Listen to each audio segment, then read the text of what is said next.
What you're looking at on the screen is a memorial stone, one that hints at one of the strangest traditions in British history, selling your wife instead of getting a divorce. Yes, this actually happened, and it happened for nearly 7 centuries. The earliest recorded case of a wife sale in England dates back to 1302. But the reason behind this wasn't simply poverty, as many people assume. The real cause was far more complicated. Until 1857, divorce in England was almost impossible. To legally end a marriage, a man needed a special act of Parliament, and the cost of obtaining one was around £40, the equivalent of a full year's wages for an ordinary worker.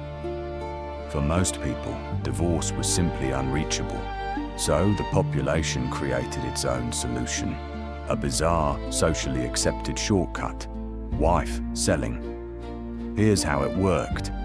A man wishing to sell his wife would first announce the event in the town square. Then the woman, often wearing a rope or halter around her neck, was led into a crowded marketplace. Before the sale, the husband would list her virtues or qualities, and then the auction began. The highest bidder became the woman's new partner. Sometimes it was a stranger, sometimes a family member, and sometimes, if she had been unfaithful, it was the man she had an affair with. Even stranger, the sale wasn't always for money. Some wives were traded for food, ale, livestock, or even a single meal. These events drew huge crowds. In fact, a planned wife sale in the city of Hull in 1806 had to be postponed because the crowd was too large to control.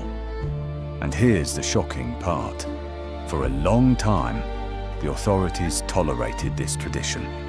Why?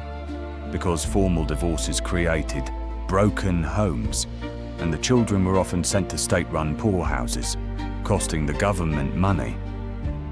Wife selling, in a grim way, was seen as a cheap solution.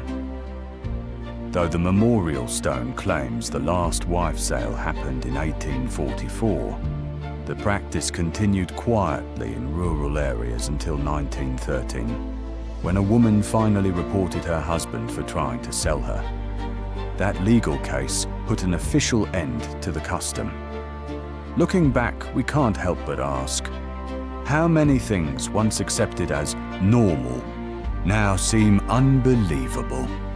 And centuries from today, which of our modern customs will future generations look back on with the same shock?